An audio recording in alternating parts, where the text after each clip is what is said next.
This is ChestertonRadio.com. From Hollywood, it's time now for...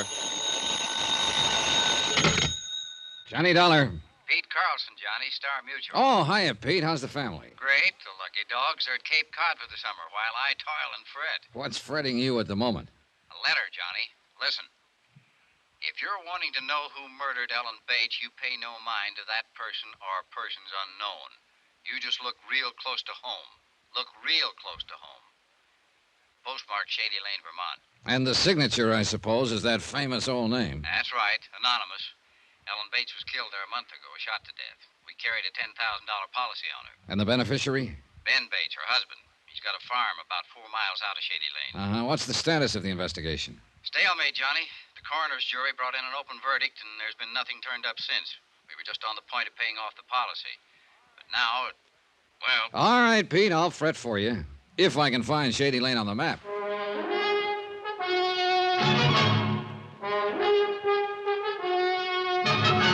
Tonight and every weekday night, Bob Bailey in the transcribed adventures of the man with the action-packed expense account, America's fabulous freelance insurance investigator. Yours truly, Johnny Dollar.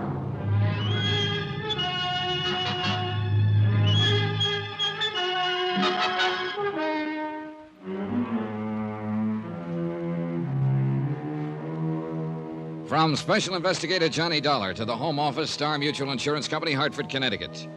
The following is an accounting of expenditures during my investigation of the Shady Lane matter.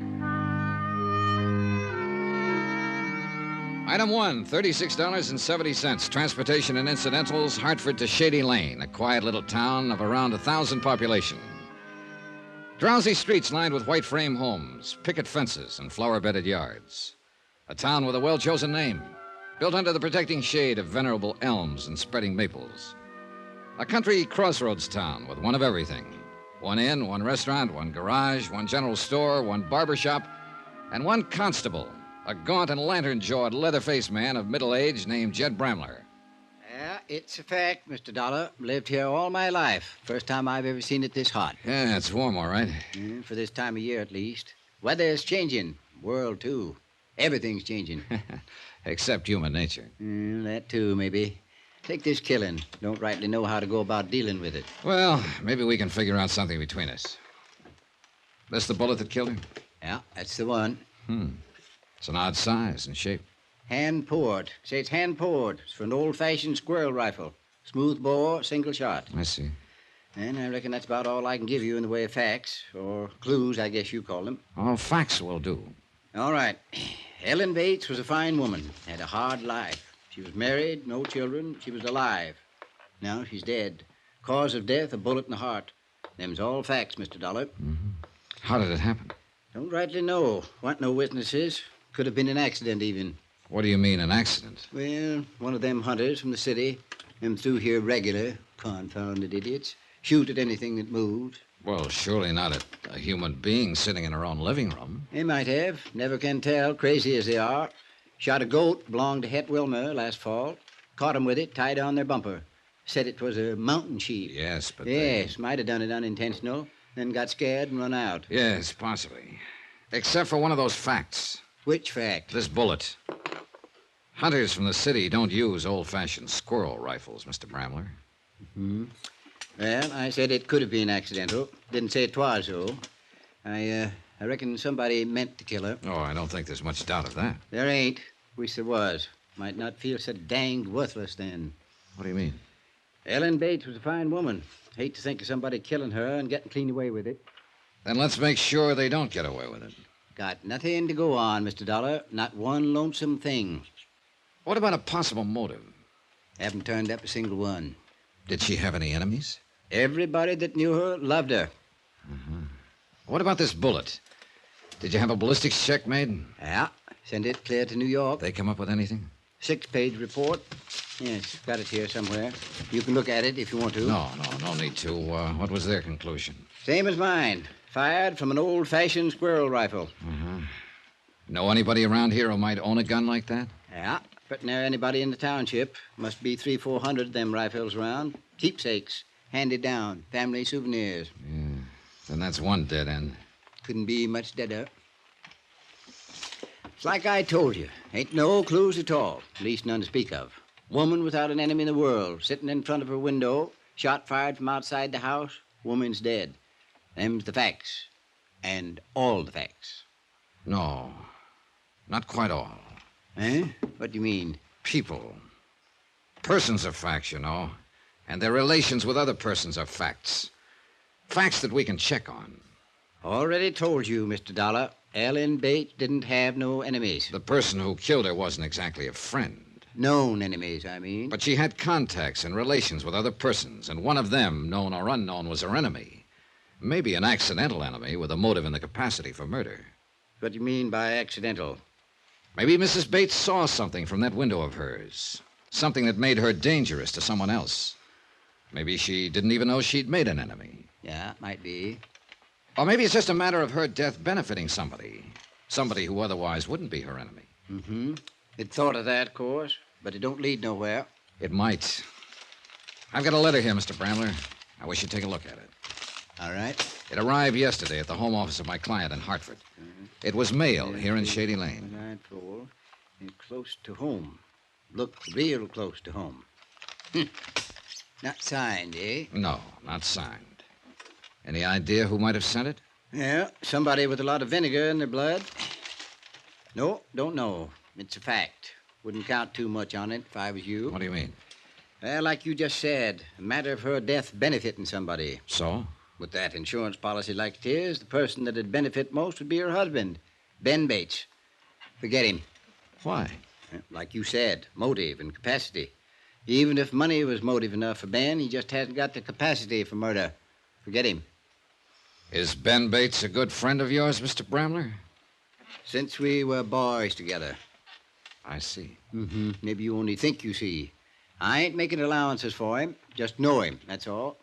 Maybe I'd better meet him. All right.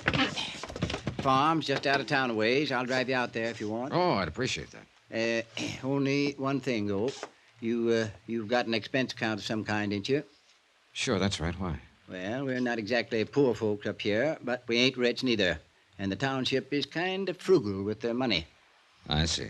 Going to have to charge you for the car expense if it's all right with you. Oh, sure. That sounds fine. Ah, well, then. Maybe we could make a couple of other calls on the way. Who do you want to see? Well, mostly I'd like to talk to the coroner here and... You already have. Huh? Yeah, I'm the coroner, Mr. Dollar. Well, are we ready?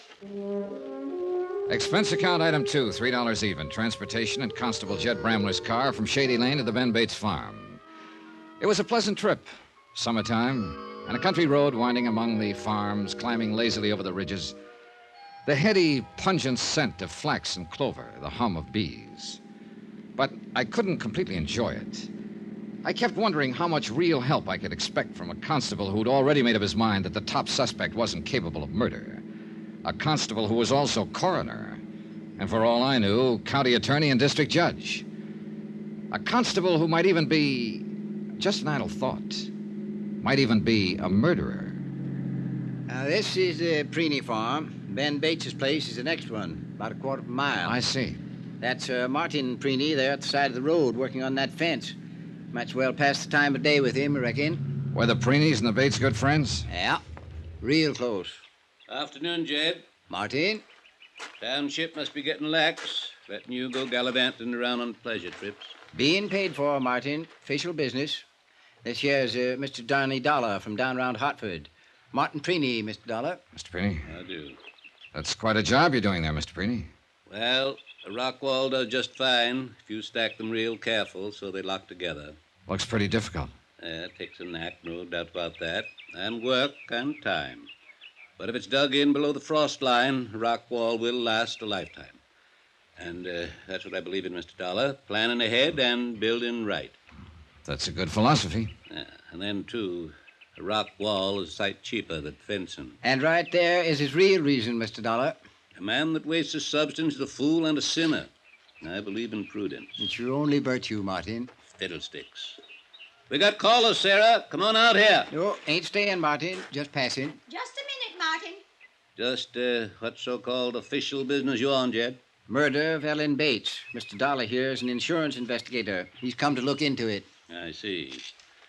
Well, it was a terrible tragedy, Mr. Dollar. Sad thing for the whole township, especially for Sarah and me. Yes, I imagine so. Yeah, they've been good neighbors. Fine people. Folks about to be proud to know. So I understand. Couldn't help feeling sorry for him. Just didn't seem to get ahead in spite of Ben being a good, hard worker and all. And then this, on top of all the other trouble he'd had. Well, what do you mean by trouble? Afternoon, gentlemen. Come here, Sarah. Why don't you meet a friend of Jed's, Mr. Johnny Dollar, my wife, Sarah. Mrs. I Rennie? do. Mr. Dollar comes from Hartford. Hartford. Then he's here for... He works for an insurance company. He's given Jed a hand with this Ellen Bates thing. Oh, yes, I see. Well, don't let me interrupt. I just telling Mr. Dollar what good neighbors the Bates have always been. A body couldn't ask for a better friend than Ellen Bates. Mr. Preeny, you said something about all the other trouble they'd had. Yeah, I was referring to Ellen's illness. Why, after that operation last year, she was pertinently an invalid, you might say. Yeah, Ben had to wait on her hand and foot, along with doing for the house and running the farm. A lot of time he spent taking care of her. Now, Sarah. Not half as much time as he spent hanging around that girl. What girl is that, Mrs. Preeny? Why, that little flippity-gibbet that works at... Sarah! I'm sorry, Martin, but it's true, and you know it. Mr. Dollar, I'm afraid my wife is just repeating gossip she's heard. Ben Bates is a fine young man. Any story to the contrary, idle rumors, nothing more. Well, sometimes the best way to stop an idle rumor is to check into it. If you'd care to tell me who she is. I know the girl, Mr. Dollar. Her name is Millie Wells. She's a waitress at the Shady Lane Cafe. I'd like to talk to her. You can when we get back to town. Well, folks, reckon we'd better be getting on. Hey, Mr. Dollar, Ellen Bates was a fine woman. Whoever it was killed her. I hope you get him. I believe we will. Oh, and by the way, Mrs. Preeny, the company was very grateful for your letter. My letter? I mean, how did you know it I was... didn't know. I was just guessing. Oh. Nice to have met both of you. See you again.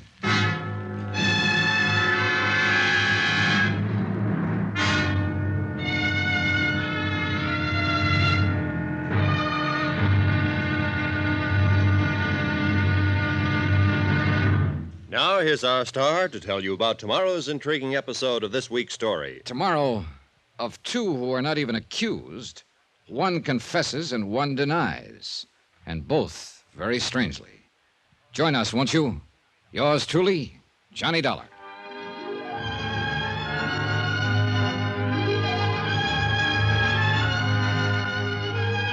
Yours truly, Johnny Dollar, starring Bob Bailey, is transcribed in Hollywood, written by Les Crutchfield. It is produced and directed by Jack Johnstone. Be sure to join us tomorrow night, same time and station, for the next exciting episode of Yours truly, Johnny Dollar. Roy Rowan speaking.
This is ChestertonRadio.com. From Hollywood, it's time now for... Johnny Dollar. Ready with your call to Hartford, Mr. Dollar. Thanks, operator. Go ahead, Hartford. Hello? Johnny? Yeah, Pete. A big fat expense account, and you still reverse the call. Had to. I'm phoning from a crossroads store. Look, I need a quick fact or two in connection with the Ellen Bates murder. That $10,000 policy on Ellen's life. When was it written, Pete? Oh, around 4 years ago. I'll get the exact date if you want to hang on. No, that's close enough. I was hoping it was only a year or two back. Knocks a pet theory in the head, huh? No, but it doesn't help it any. Hey, is there also a policy on the life of Ben Bates? Yeah, same amount, taken out at the same time, right after they were married. Add up to anything? A nice round zero. What do the local authorities think? The only local authority in Shady Lane is sitting outside in the car right now, and he thinks the same as I do. Which is what? We're both stumped. I'll be talking to you.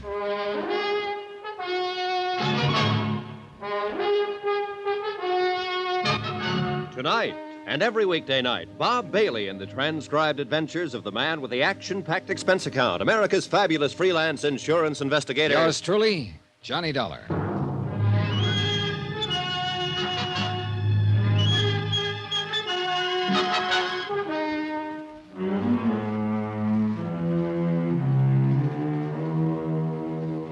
From Special Investigator Johnny Dollar, location Shady Lane, Vermont.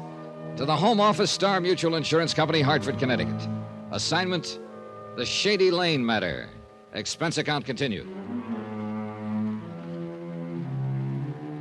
Item 4, 7 cents, a copy of the Shady Lane Weekly Crier, the paper that prints the folksy news, according to the masthead.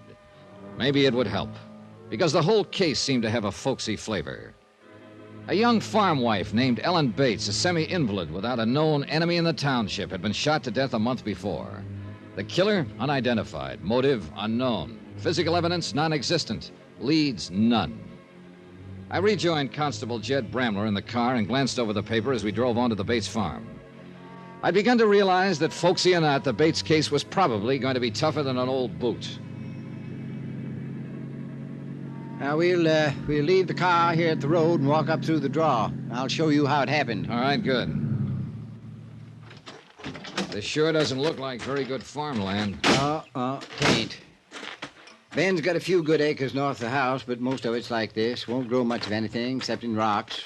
Takes a lot of scratching to make a go of a place like this. Yeah, I imagine. And it would be even tougher if you had to take care of an invalid wife at the same time. Yeah, I reckon it would. Watch yourself on that barbed wire, Mr. Dollar. All right. There's easier ways of getting to the house, but I figured you'd like to see how the killer got away. And this is it, you think, huh? He fired the shot from cover and then... Oh, she did. All right, whichever. And then he or she ran back down this draw here and got away. Yeah, must have been seen otherwise. But here in the draw, a person would be out of sight from both houses. Either the Bates place or the Preeney's over on the other side. I'll buy that one, all right. This brush is thick enough to hide a herd of cattle. Yeah. Well, once the killer got to the road, back where we left the car, might have gone any place. Yeah, that's the trouble. This case is too full of mites. Tried to pick up a trail in here, even brought in dogs. But they didn't turn up nothing. Dogs is mostly overrated anyhow. Yeah, so I've heard. Yeah, let's see now. Ought to be right about here some... yes, there we are. Over that way. Uh-huh, yeah. Yeah, I see the stake you put up to mark the place. Nope, doesn't me that put it up. It's a survey marker. But it's just about where I calculate the shot was fired from. Right about here. What was the survey for, Mr. Bramler? Highway Department. They was figuring to build a new turnpike through here last year. Fell through, though. How come? The whys of a public bureau ain't for mere man to know, Mr. Dollar. They finally picked someplace else a few months ago. Shame, too. Might have made this land worth something to Ben. Another one of those mites, huh? Now, look through the bushes there, just to the left of that big maple. Mm-hmm. That's the parlor corner of the Bates house. And Ellen was sitting right there in that big front window when it happened. Ben has put the glass back in since. Yeah. Well, it wouldn't have been too difficult a shot from here. Them old-fashioned squirrel rifles is mighty accurate. And nearly everybody in the township has one. That's about it. It's not a matter of finding a needle in a straw stack. It's finding one special straw in a straw stack. Mighty hard chore, I'd say. So would I. So there she sat, an easy target, alone at her own front window. Well, not exactly alone, Mr. Dollar. Oh? Alone at the window, yes. But Mrs. Preeney was in the room with her at the time. The woman who wrote the anonymous letter accusing Ben Bates? I didn't know that. Yeah, didn't seem to have no bearing. She just happened to be there. Brought over a cake or something from next door. She was always doing things like that for Ellen. Uh-huh. But Mrs. Preeny didn't see who fired the shot. She just heard the window glass crash and saw Ellen come half out of her chair and then fall on the floor. An invalid, helpless, sitting there at a window. Now, what the devil could a woman like that do to make somebody hate her enough to kill her? Mr. Dollar, if I could answer that, I would have somebody locked up by now. If anybody did hate her, of course. Meaning? Maybe hate wasn't the reason. Got a better one? Oh, I'm just supposing. Done quite a bit of that myself. Hey, tell me something, Mr. Bramler. This waitress at the Shady Lane Cafe, the one Mrs. Preeny made the insinuations about. Millie Wells? Yeah, Millie Wells. Is she pretty?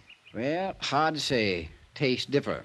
I reckon, though, most anybody'd call her pretty, though. Well, what about that gossip Mrs. Preeny was spouting? Is it just a rumor?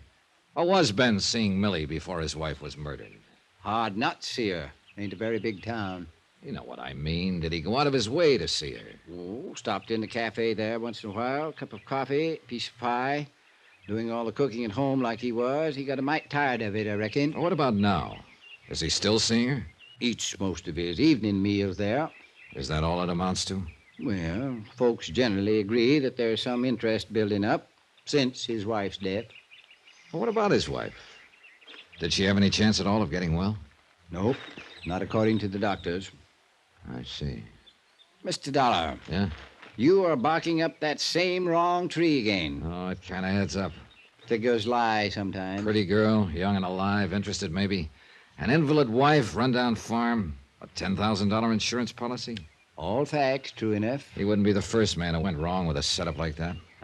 Not Ben. I told you before, murder just ain't in his nature.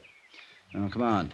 Let's walk on up to the house and talk to him. Wait a minute, one other thing. That anonymous letter Mrs. Preeny sent us. Now, why would she go out of her way to get Ben Bates in trouble? Hard to say. I thought she was a friend of the Bates. Mrs. Bates, yes. Ellen. But for some reason, she never has seemed to like Ben very much. I don't know why she done it, Mr. Dollar, but I sure wouldn't put no stock in what she said. It's just her nature. That's all it is. It was late afternoon. Long shadows were beginning to stretch out over the flinty ground. Almost the same time of day that Ellen Bates was killed. Killed by her husband, I was beginning to believe. And yet Constable Jed Bramler swore by Ben, his longtime friend. Human ties, human emotions, just plain folks. And a case that was growing messier and more vague by the hour.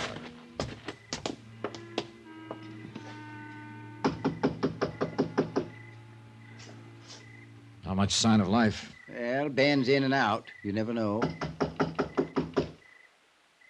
Sounds like somebody coming around the house. Mm-hmm. Must have been working out in the barn. Always plenty to do on a Flint Rock farm. You come looking for me, Constable. How are you, Grody?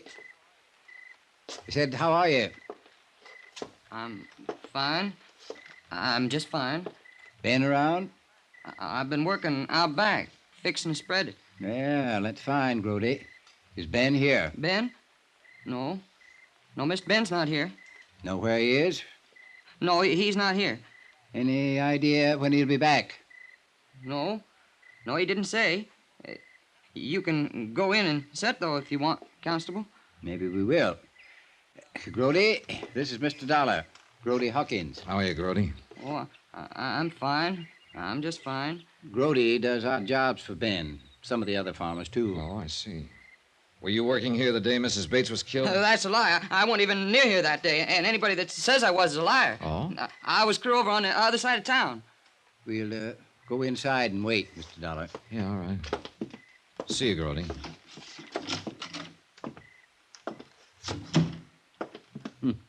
Kind of gets excited when he figures he's being accused something. Yeah. He seems scared of you.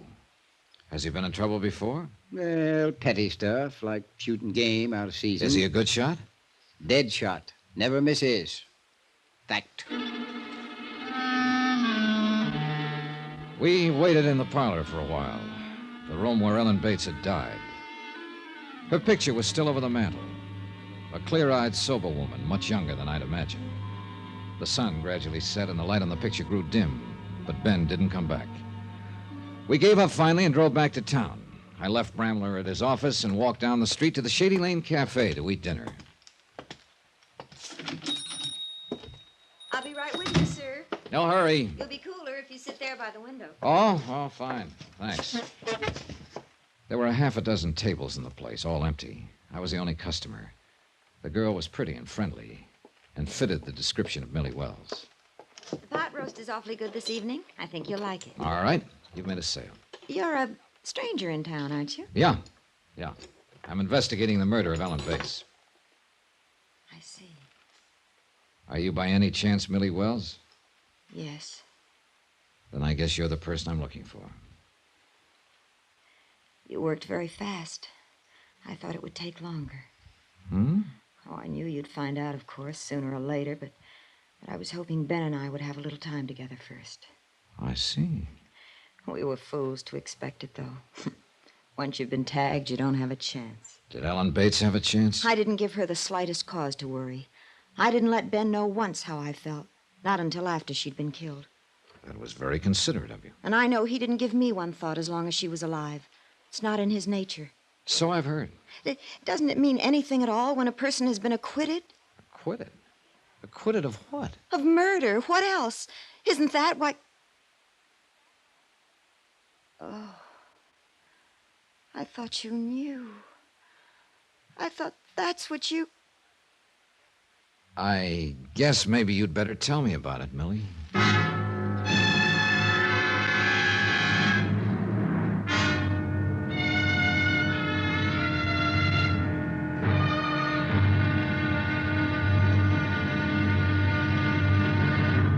Now, here's our star to tell you about tomorrow's intriguing episode of this week's story. Tomorrow, a sudden twist and a cool threat. A strange revelation. And the lies come thick and fast. Join us, won't you? Yours truly, Johnny Dollar.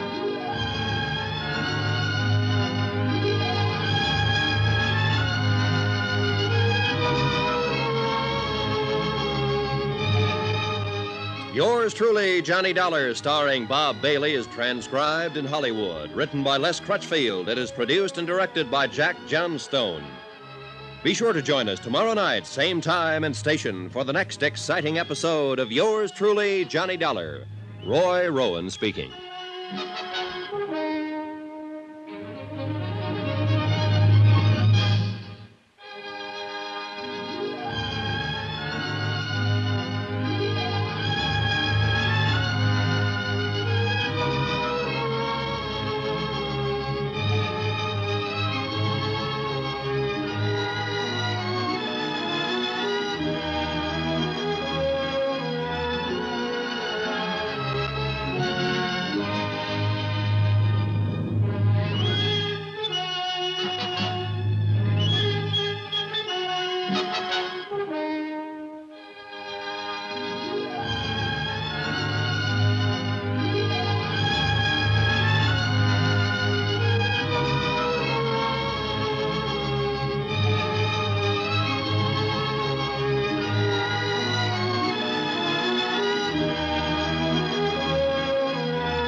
You are listening to Chesterton Radio at chestertonradio.com.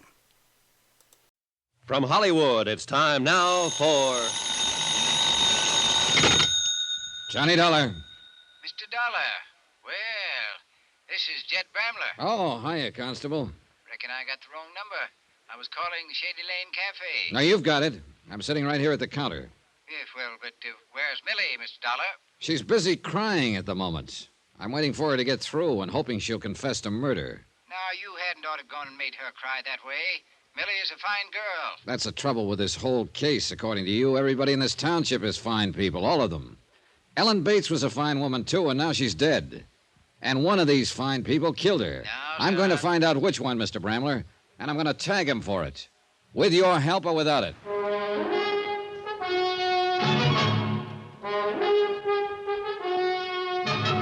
Tonight and every weekday night, Bob Bailey in the transcribed adventures of the man with the action-packed expense account, America's fabulous freelance insurance investigator. Yours truly, Johnny Dollar.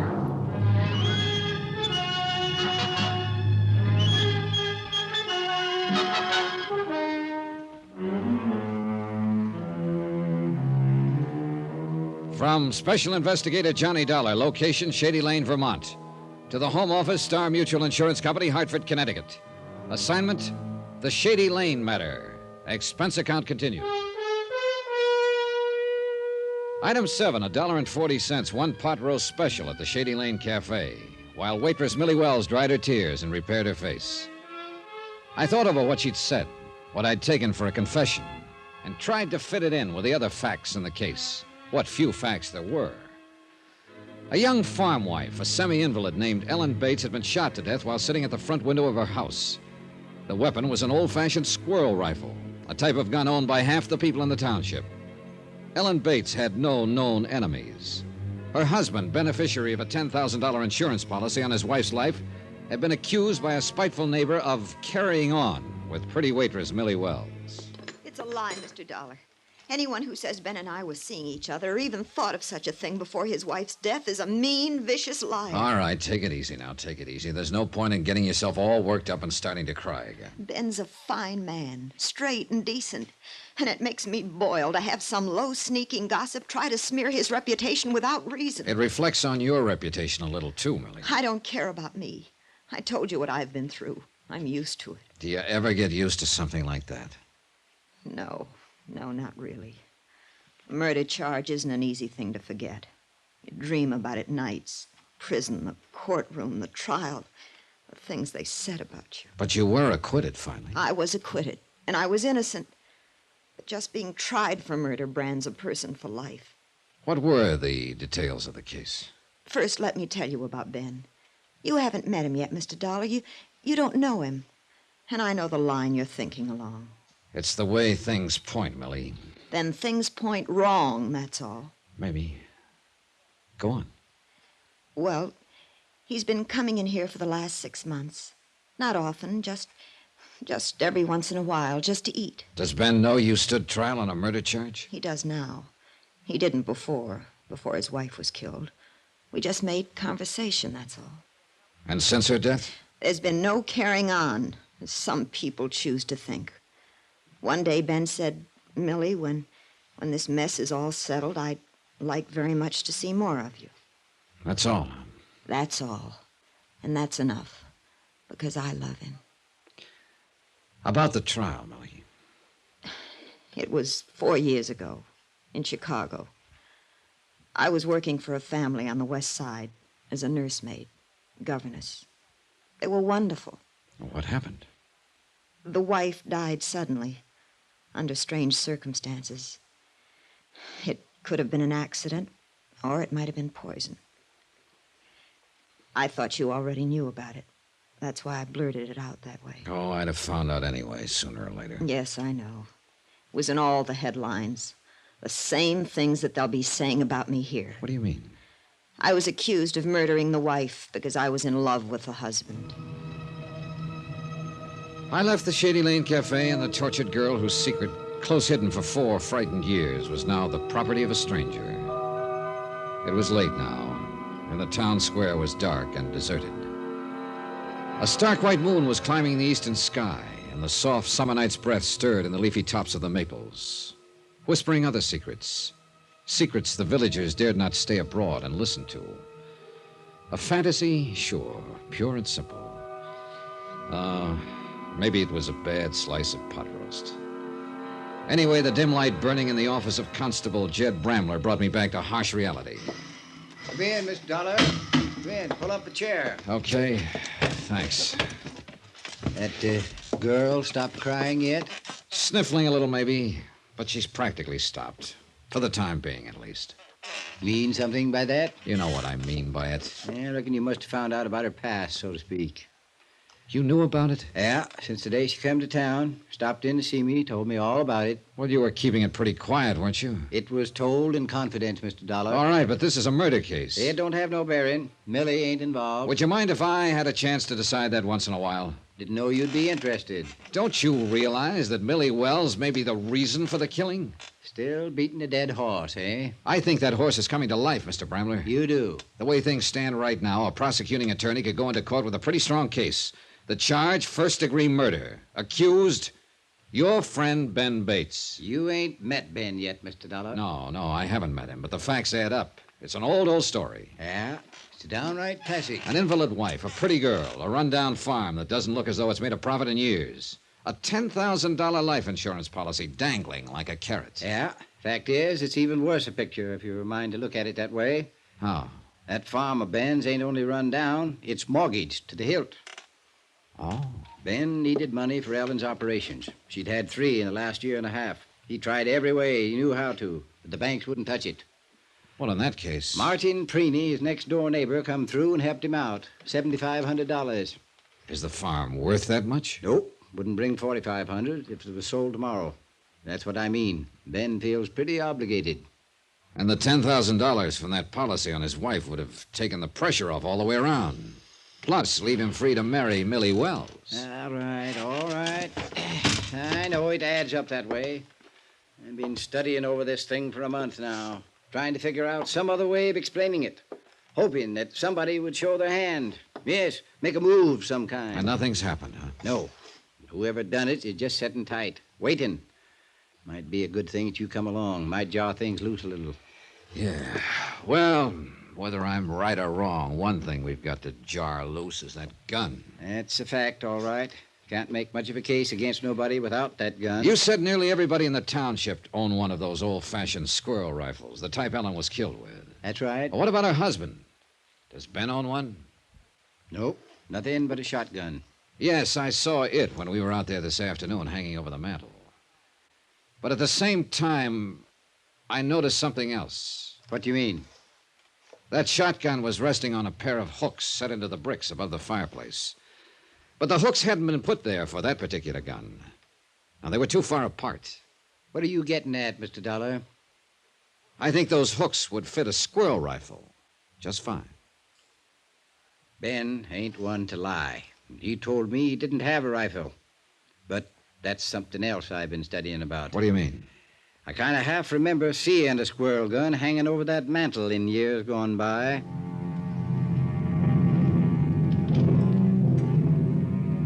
Expense account item 8, $3. Car expense for another trip out to the Bates farm. A late night trip this time, and the last one, I hoped.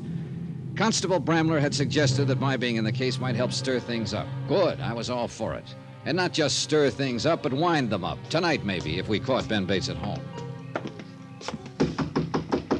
Lights on inside. Yeah, he must be here someplace. Oh, evening, Jed. Ben, like you to meet Mr. Johnny Dollar. Mr. Dollar. Hi, Ben. You fellas are out late. Little, I reckon. Mind if we come inside, Ben? Oh, sure. Sorry, Judd, I didn't think. Well, let's go on back through to the kitchen. That's about the only room I use since... Well, anymore, I mean. Set yourselves down there at the table. I'll get us some lemonade if there's any ice left. Oh, a lemonade lift would suit me fine. Don't go to no trouble for us, Ben. No, no trouble at all. Got it already made. Just have to chip a little ice into it. I reckon you'll kind of have to bear with me.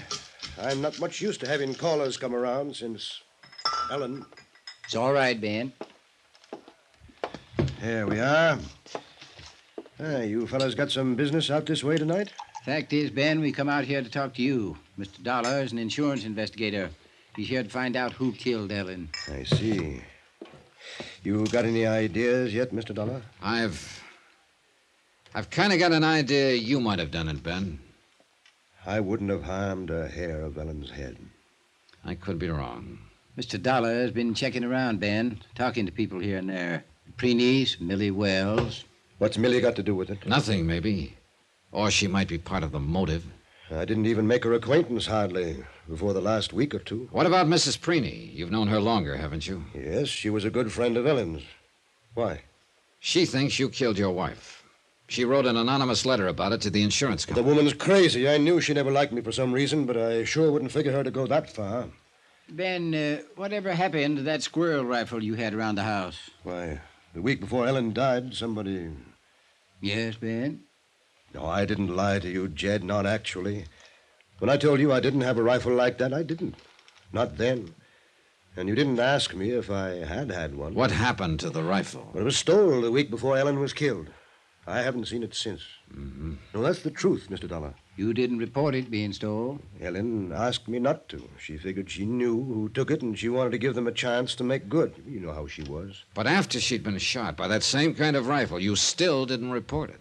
Report afterward that the gun had been took before? Who might have taken it, Ben? I've tried to think. Wasn't nobody came here that week except Mrs. Preeny and Grody Hawkins. Grody Hawkins? That's the hired hand we met here this afternoon, Mr. Dollar. Yeah, I know. The one who was a dead shot with a gun. No. Grody wouldn't kill nobody. He's a little touched, maybe, but he's good-hearted and gentle. Is he another one of your pets, Constable? Don't you care whether the killer is identified? Kind of a funny question to ask a murder victim's uncle.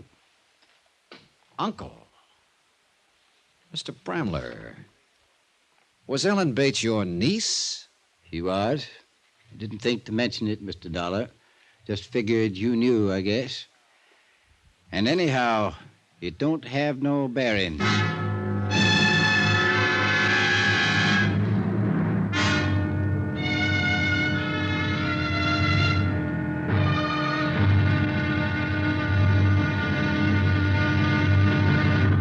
Now, here's our star to tell you about tomorrow's intriguing episode of this week's story. Tomorrow, a slow net tightens and the fish turn frantic, and one of them, at least, is armed and dangerous, as deadly as a shark.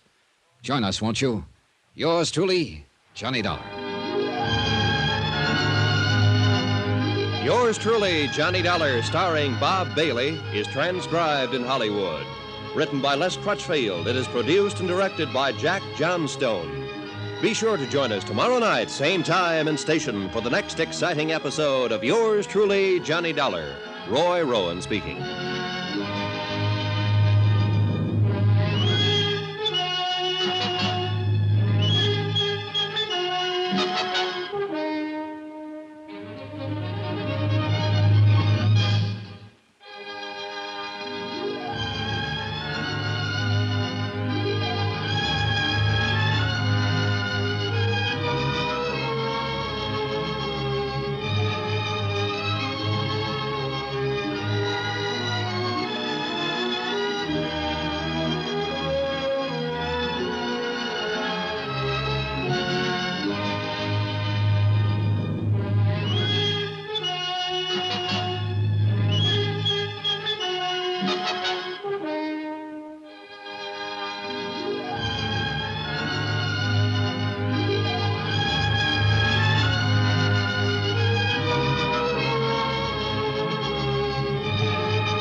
This is Chesterton Radio, your home for podcasts of works by G.K. Chesterton, plus drama, comedy, mystery, science fiction, big bands, and much more. The soundtrack to your Chesterton day at Chesterton Radio. From Hollywood, it's time now for... Johnny Dollar. Hello? Hello? Hello? Sorry to scare off your caller, Ben. You always answer other people's phones, Mr. Dollar? Yeah, when it's right at my elbow, and when I want to find out who's calling at this time of night. Did you find out? I think so. I know of only one person in the township who'd probably hang up when they heard my voice. And who you reckon that'd be, Mr. Dollar? Millie Wells, Jed. Who else? I think you'd better leave Millie out of this if you don't mind. I can understand your concern, Ben, but I'm afraid I can't go along with it. Your wife has been murdered. Gossip around town says you and Millie have been interested in each other. And Millie stood trial 4 years ago on a charge of murder. Add it up, Ben. Add it up.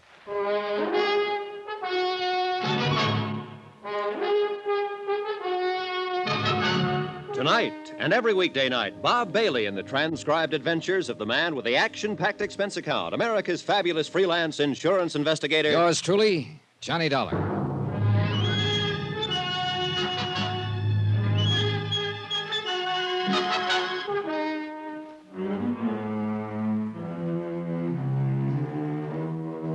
From Special Investigator Johnny Dollar, location Shady Lane, Vermont, to the Home Office, Star Mutual Insurance Company, Hartford, Connecticut. Assignment, the Shady Lane matter. Expense account continued.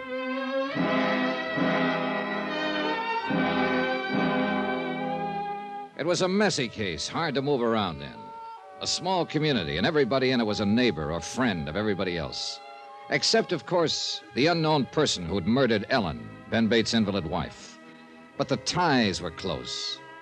Ellen, it turned out, was the niece of Constable Jed Bramler. And Sarah Preeney, next-door neighbor, had accused Ben of carrying on with waitress Millie Wells, who was a good friend of Constable Bramler. And Sarah Preeney's husband had helped Ben out of a jam by loaning him $7,500 on a worthless farm. Yeah, it was sticky and tight and uncomfortable. Touch one domino and you moved all of them. But the key to the game, I was still convinced, was Ben Bates himself. Yeah, you're wrong, Mr. Dollar. I've known Ben here for more years than I care to think about. Murder just ain't in his nature. Mr. Bramler, I think you're just too close to this case to keep a perspective on it. I know these people, and you don't. Well, that's exactly the point. Ben is your friend. He was married to your niece, so you just can't imagine him committing a murder. It ain't in his nature. Oh, I've never seen a killer yet without at least a few friends who were certain that murder wasn't in his nature. Now listen to me, both of you. It's not a question of my nature. It's a question of fact, and the fact is a plain and simple one. I didn't kill Ellen, Mr. Dollar. A lot of things say different, Ben. And there's nothing at all between me and Millie. If Ellen had lived, I'd have never spoken to her. As it is, I've only asked her if I could see her sometime, once this thing is all settled. Well, you're together at least. That's about what she told me. We're together because it's the truth, Mr. Dollar. Or because you've already talked it over. One fault I haven't got is lying. Not even about your rifle being stolen? Oh, well, it wasn't no actual lie. When Jed here asked me if I had a squirrel gun, I said no. And like I told you, I didn't then. It had already been stolen. Suppose he'd asked you if you had a squirrel rifle. Well, I reckon I'd have had to fess up to it. Well, we'll never know, of course, for sure. But one thing is sure. After your wife was shot and killed by a gun of that same type, you still didn't report to the constable here that yours had been taken. Well, I explained it to you. How would it have looked if I'd have told him after Ellen was shot that my old squirrel gun had been stolen before? And you didn't report the theft when it happened because Ellen asked you not to. Is that the story? She thought she knew who took it. She wanted a chance to get it back without causing them trouble. And, of course, she's not here now to back you up on that. It's the truth. She was like that. Jed here, I'll tell you. Kind-hearted and tolerant with people. Yeah, she was that all right. It's a fact. If either Mrs. Preeney or Grody Hawkins took it, and they're the only ones that was here that week, then she was aiming to talk to whichever one it was and get it back without bringing the law in, only she never had the chance to. She was killed. Yeah, and that gun figures in it somehow. It's bound to. Look, we've got to find it, Mr. Bramler. Might take some doing. Then we'd better get at it. Tonight? Tonight. We got things stirred up now. Let's keep them stirred up. All right. Ben, you claim you're not guilty of this. It ain't a claim. It's a fact. Then who would you say is the most likely suspect? Ellen didn't have a single enemy in this world, as far as I know. There ain't a person in this township that had a reason to kill her. Except you. For the money, you mean? For that life insurance policy? It's worth $10,000. And I'm that kind, you think? A man who'd murder his own wife just to get his hands on $10,000. Ben, I don't know. But there's one thing you can count on. I'm going to find out. Constable Bramler and I left Ben alone in his empty farmhouse, drove back into town. The moon was higher now, and the countryside was dappled in black and silver. And it, too, was empty and silent. We alone moved and made noise as we rattled down the winding dirt road through the flint rock valleys between the sleeping elms and maples. Logic still pointed at Ben Bates, but I'd begun to doubt logic a little. Bramler was right. Murder didn't seem to be in Ben's nature. And I wasn't sure now whether he sat there in his silent house alone with guilt or alone with grief. Brody lives back of the feed store there. What do you mean, back of it? Well, kind of a shack there on the back corner of the lot.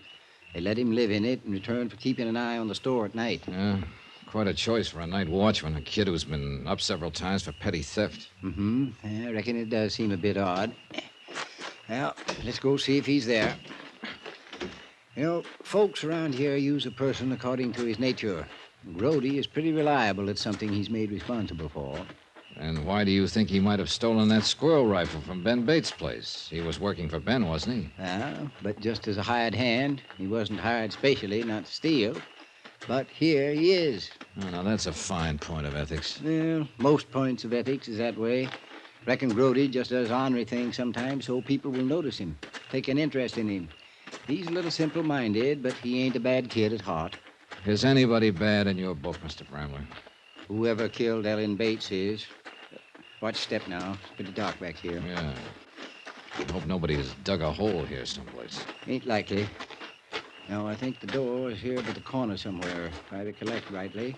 It's been a long time. Watch it. Confound. You all right? Bruised my shins all. Now, who in the Sam Hill put all these boxes in front of the door here? You stop right there now. Don't you move. He's got a rifle on us. All right, don't try nothing, Miss Dollar. Like I told you, he's a dead shot. What you whispering about there? Never you mind, Brody. You just put that gun down. I'll put it down. Don't you move now.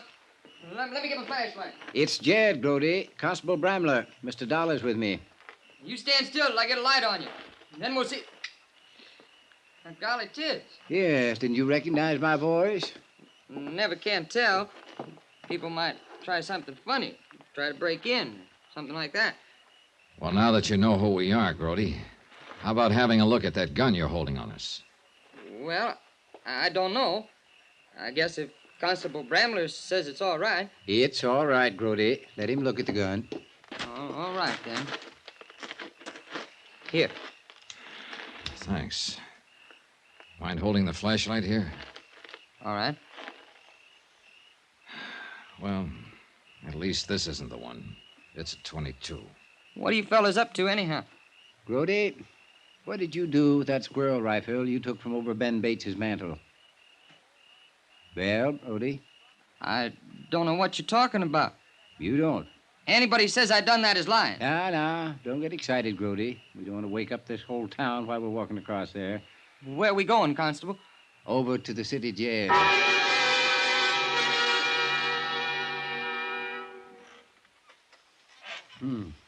Quiet night. Not even a mockingbird singing out there. I wish that bird back in the cell would do some singing. Yeah, he will. Always gets to bothering him after he's in for a while. 30 minutes hasn't bothered him much. He'll talk pretty soon. Provided, of course, he has anything to talk about. I know that boy inside out. Now, whether he stole that gun or not, he's lying about something. I'm going to have to buy some oil one of these days. Doggone chair even gets on my nerves. I don't think anything gets on your nerves, Mr. Bramler. Well, the country up here has that kind of influence, I reckon. These hills are older than man. They seen a lot of things come and go. Guess they kind of quiet a person down if he stays here long enough. I doubt if this place is as quiet as it looks. I think there are things under the surface like flint rocks in a field, and sooner or later they work to the top and break off a plowshare. Yeah, happens sometimes. Isn't there anyone you can think of who might have hated her, even slightly? Miss Dollar, if I was to say honestly who I thought was the best-liked person in this whole township, I would have to name my niece, Ellen Bates. And yet somebody put a bullet through her head and fired at her from the brush without even any warning. It's a fact. There had to be a lot of hate behind that bullet. Or a lot of greed. Same old tune, eh? Ben killed her for the insurance. I keep coming back to it because nothing else makes any sense. And neither does that. He owed that mortgage to Martin Preeny, and the farm wasn't worth it. Martin wasn't pressing him for it. Maybe not. But if I tagged Ben right, he still felt the obligation, the sense of pressure. $10,000 must have looked pretty big to him. Not that big, Mr. Dollar. Then there's Millie Wells, pretty as a picture and in love with him. And an invalid wife at home. Constable? Well, our pigeon's starting to chirp. Mm-hmm. Yeah, let him think I ain't coming right away. He gets more anxious. Saves time in the long run. Matter of understanding his nature, huh? Something like that. Constable Brandler? What about your nature, Mr. Brandler? Always was kind to my mother. And your niece, too? Meaning? How did you and Ellen get along? Fine. Just fine. Constable! Reckon he must be ready to talk now. It's true. I was lying about it. I stole that gun, all right. But I ain't got it now. Where is it, Grody? I sold it to Mr. Martin Preeny to hang in his house. Martin Preeny? Yeah, can't figure Martin paying money for something to hang in the house. He's too tight-fisted. He gave me $4 for it about 3 weeks ago. That would be after Ellen was shot. And you took the gun the week before the murder. Are you saying that I shot Miss Bates? That gun was in your possession at the time, Grody. Oh, she was the best friend I ever had. The only one in this town that ever treated me like somebody. I wouldn't never done nothing to hurt Miss Bates. You had that gun, the same kind she was killed with. Oh, that gun ain't been fired in years. What? Well, Mr. Bates never did use it. Why, it's even got rust inside the barrel. Grody, for your sake, I hope it has.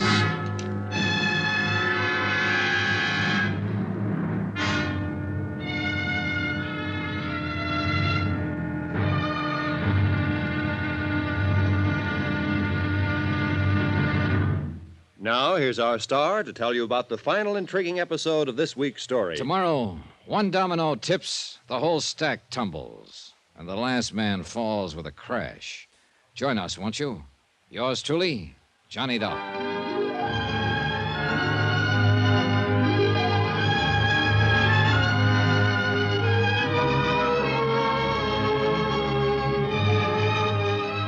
Yours truly, Johnny Dollar, starring Bob Bailey, is transcribed in Hollywood. Written by Les Crutchfield, it is produced and directed by Jack Johnstone. Be sure to join us tomorrow night, same time and station, for the next exciting episode of Yours truly, Johnny Dollar. Roy Rowan speaking.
This is Chesterton Radio, your home for podcasts of works by G.K. Chesterton, plus drama, comedy, mystery, science fiction, big bands, and much more.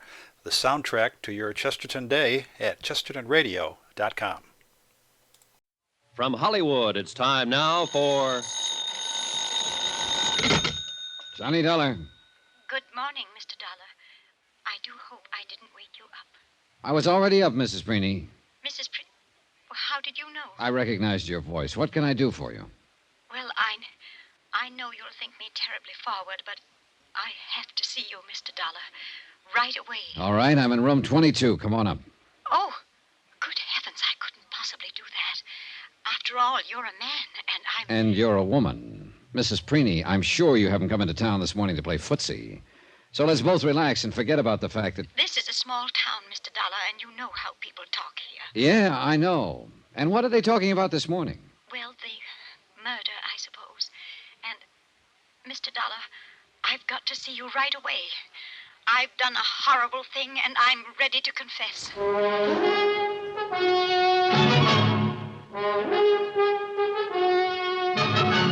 Tonight and every weekday night, Bob Bailey in the transcribed adventures of the man with the action-packed expense account, America's fabulous freelance insurance investigator. Yours truly, Johnny Dollar.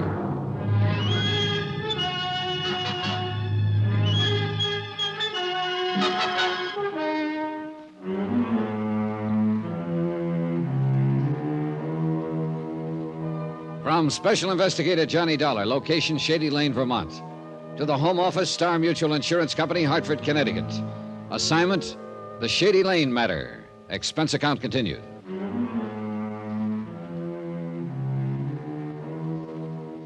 Item 10, 55 cents, a cup of coffee for myself and a pot of tea for Mrs. Sarah Preeny. She considered the hotel lunchroom an innocent enough place, and I met her there 5 minutes after she phoned my room. It was Mrs. Preeny who'd brought me into the case by writing the anonymous letter to the insurance company.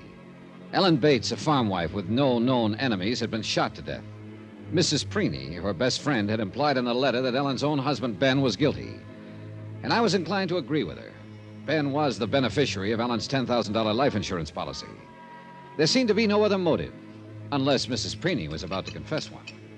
She didn't do it, Mr. Dollar. Who didn't do what? That girl. She didn't warm the teapot. For 2 cents, I'd send it back and make her do it right.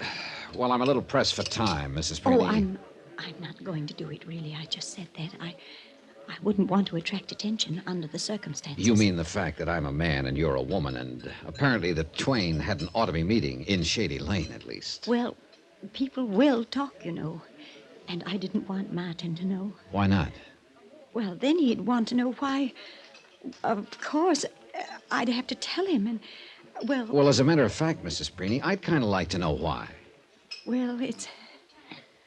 Oh, this isn't easy for me to say, you know. Well, let's have a try at it anyway. It's about that letter that I wrote to the insurance company that I didn't sign my name to. Yes? It was a terrible thing to do. Just terrible. In what way? Why, those things I said about Ben. Mr. Bates, I mean. Insinuating he might have had something to do with Ellen's death. Her murder, I mean. You made some fairly definite statements, Mrs. Preeny. They weren't true, Mr. Dollar. But I'm telling you the truth now. I know Ben didn't have anything to do with Ellen's death. Mrs. Preeny, there were some other things you implied to me, too, you know. Yes, about him and Millie Wells that works at the Shady Lane Cafe. I said they were carrying on before Ellen was killed. I made that up just to hit out at him. Why? I don't know, really. Ellen was wonderful, and I just loved her. But sometimes I'd get to thinking that... Not that my Martin isn't a fine man, you understand. Steady, reliable. You know, you've met him. Oh, yes, I'd say your husband is quite steady and reliable. I didn't want you to think that I was saying anything against him. But life on a farm isn't easy for a woman at the best, Mr. Dollar. Sometimes she gets silly notions, I guess. What sort of notions? Oh, a woman's human. She wants a little warmth, understanding. That's all. Nothing more. You understand what I'm saying. Yes, I think I do. But Ben Bates, well, he didn't even look at me. Didn't see me. That's all I wanted. Just for him to look at me. But he didn't do it, Mr. Dollar. Not even once. I left her sitting there in the stark, bare wooden booth in the lunchroom, sipping her prim cup of cold tea and trying to hide a red-faced confusion behind the shreds of decent dignity. Constable Bramler was right. Scratch the surface of Shady Lane anywhere, and you found a human passion just beneath the skin. Good morning, Constable. Yeah. Morning, Mr. Dollar. Sleep well? So. How's Grody Hawkins? Still asleep, back there in his cell. He admits stealing that squirrel gun from Ben Bates' mantle the week before Ellen was shot and claims he sold it to Martin Preeny the week after the murder. Yeah. So, by his own admission, the gun was in Grody's possession the day of the killing. But Grody claims the gun is rusty and hasn't been fired in years. Yeah, whether it's rusty or not, Grody didn't kill nobody. Have you been out to the Preeny farm yet to pick up the gun? Nope. Figured you might like to do that yourself. You can use my car if you want to. Cost you another $3, though. How did you make a living before I came along? It wasn't easy. Traffic tickets, mostly. New turnpikes are going to stop all that, though. Misses the town complete. Along with Ben Bates' farm, huh? Yeah. Too bad they didn't stick to the original survey. Made that place of his worth something, maybe. And it might have saved his wife's life.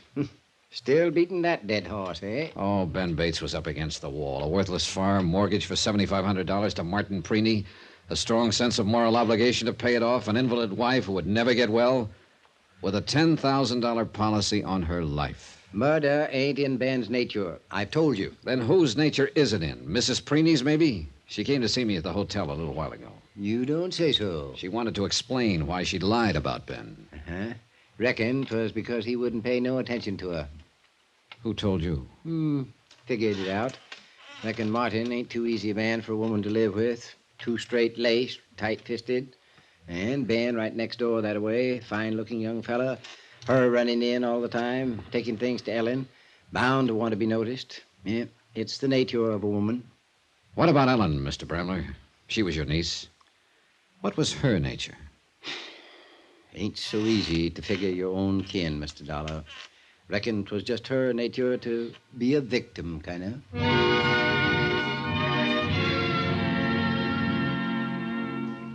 I drove slowly through the early morning countryside, lush and green, still moist from the night dew, and not yet touched by the heat of day.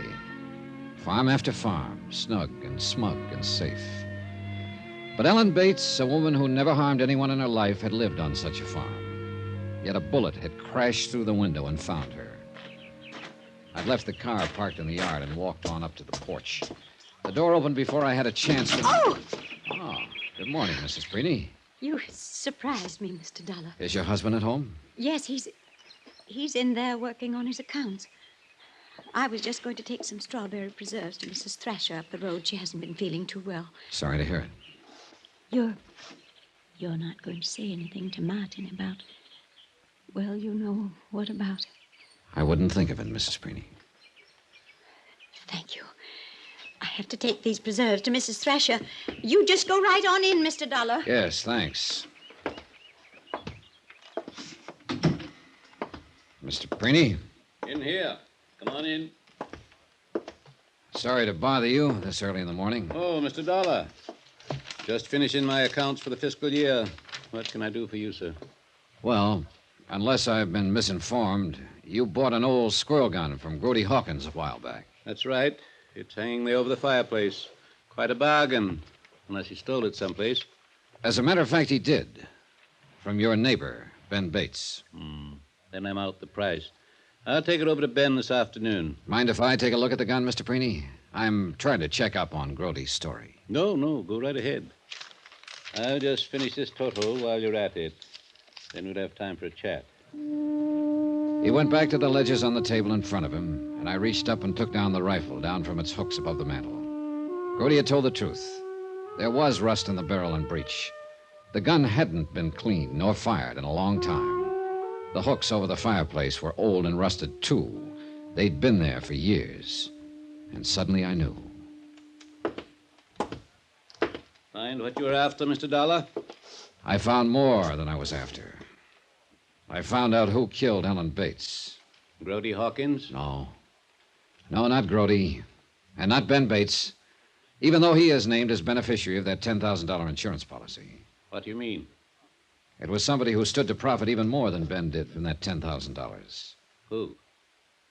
Somebody who made a $7,500 loan out of kindness.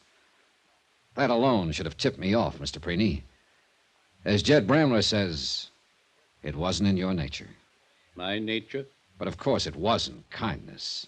At the time, it was good business because a turnpike was planned that would make the farm worth double the loan. But the road fell through and you were stuck with a worthless farm, unless Ben could get money to pay you. I imagine that's when you started thinking about murder. Are you accusing me of murder, Mr. Dollar? Those hooks over the mantel have been there a long time. Where's the rifle that hung there before you bought this one from Grody Hawkins? There might not have been one. The neighbors will remember. Let me just put down this final total. Well, I had a good year last year. Very good year. I doubt it's going to be that good this year. No regrets, Mr. Dollar. It's like farming. You take risks on drought, frost, insects. Sometimes you make a mistake and lose. I knew I'd made a mistake the second I pulled that trigger. After that, it was just a matter of time. The gun is buried out behind the barn. I'll get my hat.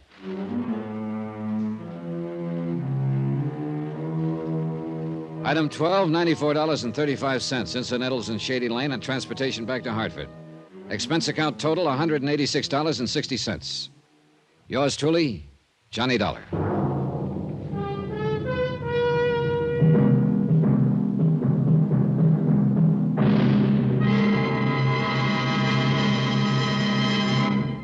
Now, here's our star to tell you about next week's intriguing story. Next week, a diamond, a huge one, the Star of Cape Town. A piece of ice that should have been kept on ice. Join us, won't you? Yours truly, Johnny Dollar.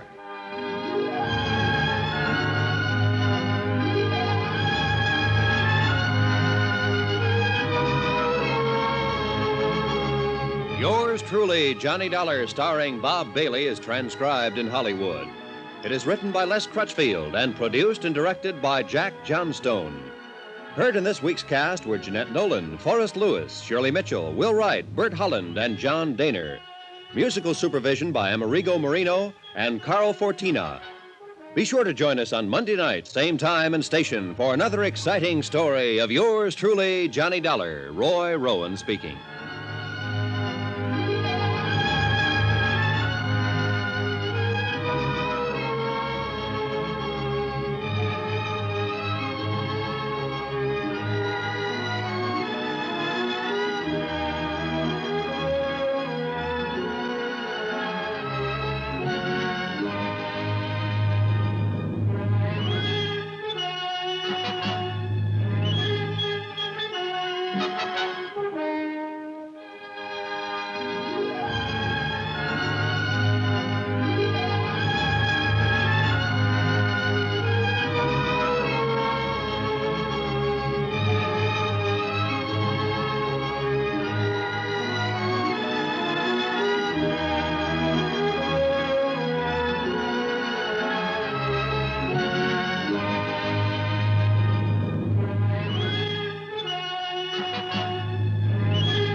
This is Chesterton Radio, the true, good, and beautiful at chestertonradio.com.